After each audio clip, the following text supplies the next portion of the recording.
Assalamualaikum warahmatullahi wabarakatuh. Nama saya Muhammad Pujangga Alfareza dengan NPM 223111086 dari Sistem Informasi.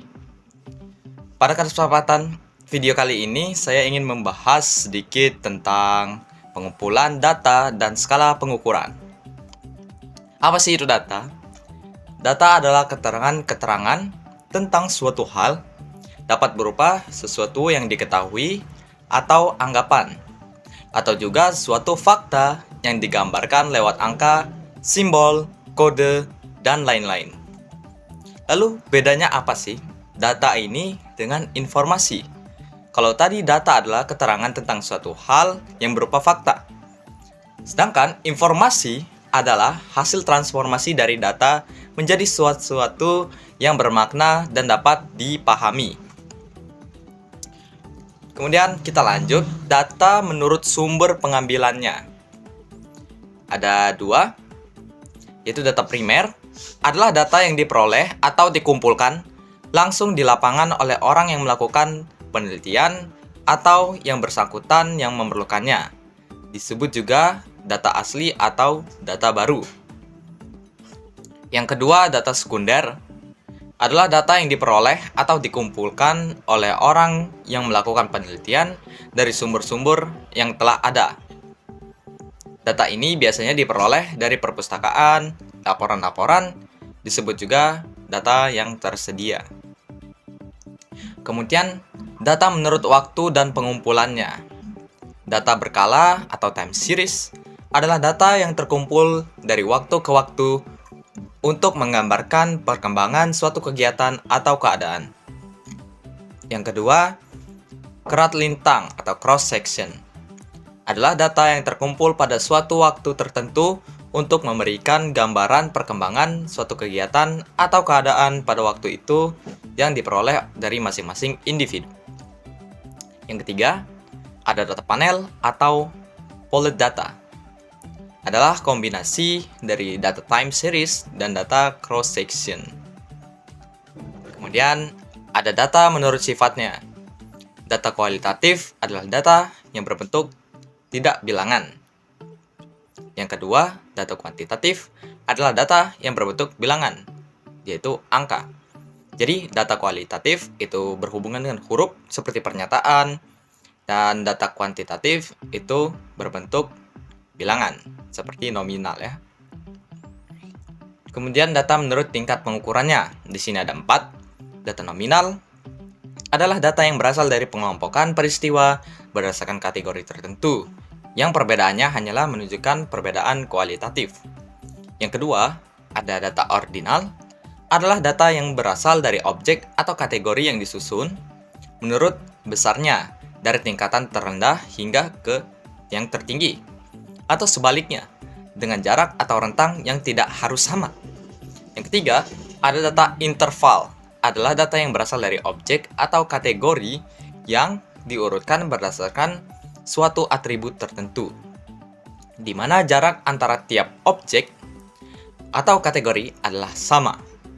Pada data ini, tidak terdapat angka nol mutlak. Yang keempat, ada data rasio. Adalah data yang menghimpun semua ciri data ordinal dan data interval dan dilengkapi titik nol, absolut. Dengan makna empiris, angka pada data ini menunjukkan ukuran yang sebenarnya dari objek atau kategori yang sedang diukur. Kemudian di sini ada contoh-contohnya. Di sini terdapat tabel hasil lomba dengan kolom nomor, nama, kelas, nilai juara kemudian hadiah. Untuk nomor itu masuk ke nominal. Untuk kelas masuk ke ordinal. Nilai masuk ke interval, juara masuk ke ordinal, kemudian hadiah masuk ke rasio. Kemudian kita akan membahas pengumpulan data. Adalah pencatatan peristiwa-peristiwa atau hal-hal atau keterangan-keterangan atau karakteristik sebagai atau keseluruhan elemen populasi yang akan menunjang atau mendukung penelitian.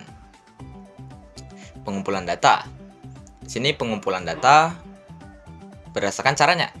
Yang pertama yaitu dengan angket atau kuesioner.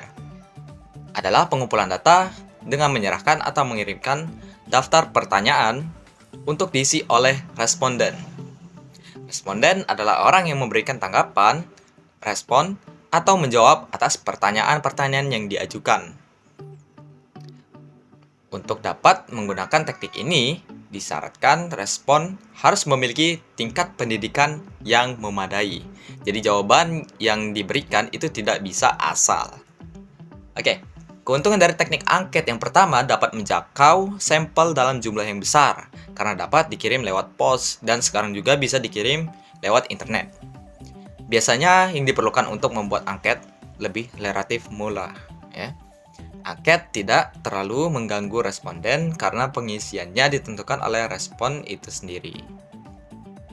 Kerugiannya, jika dikirim melalui pos, maka presentasi yang dikembalikan relatif rendah. Tidak dapat digunakan pada responden yang tidak mampu membaca dan menulis.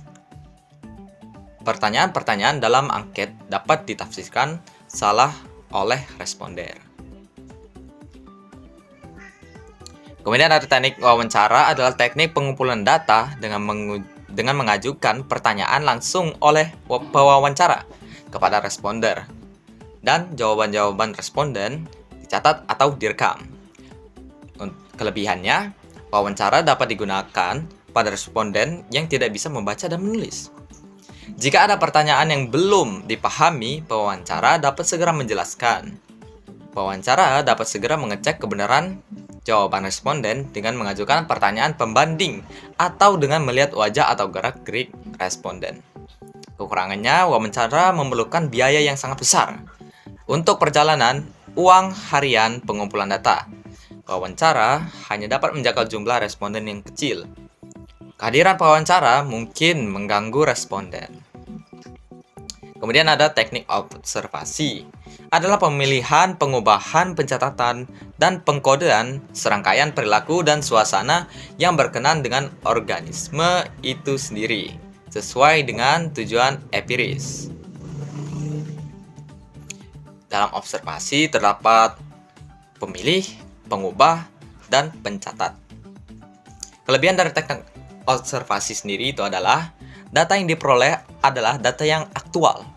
Segar dalam arti bahwa data diperoleh dari responden pada saat terjadinya tingkah laku atau keabsahan alat ukur dapat diketahui secara langsung. Seperti itu. Kemudian kekurangannya, untuk memperoleh data yang diharapkan, maka pengamat harus menunggu dan mengamati sampai tingkah laku yang diharapkan terjadi muncul. Beberapa tingkah laku seperti tingkah laku kriminal atau sifat yang bersifat pribadi, sukar atau tidak mungkin diamati, bahkan mungkin dapat membahayakan si pengamat itu sendiri. Kemudian, ada studi dokumentasi, adalah teknik pengumpulan data yang tidak langsung, ditujukan pada subjek penelitian melalui dokumen. Dokumen yang digunakan dapat berupa buku harian, surat pribadi, laporan, notulen rapat, catatan khusus dalam perjalanan sosial, dan dokumentasi lainnya. Kelebihannya, pilihannya alternatif. Untuk subjek penelitian tertentu yang sukar atau tidak mungkin dijangkau, maka studi dokumentasi dapat memberikan jalan untuk melakukan penelitian. Tidak reaktif, karena studi dokumentasi tidak dilakukan secara langsung dengan orang. Maka data yang diperlukan tidak terpengaruh oleh kehadiran peneliti atau pengumpul data, dan lain sebagainya. Kemudian ada kekurangannya.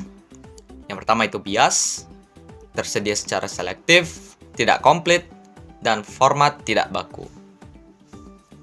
Kemudian ada teknik analisis, adalah teknik studi tentang arti verbal.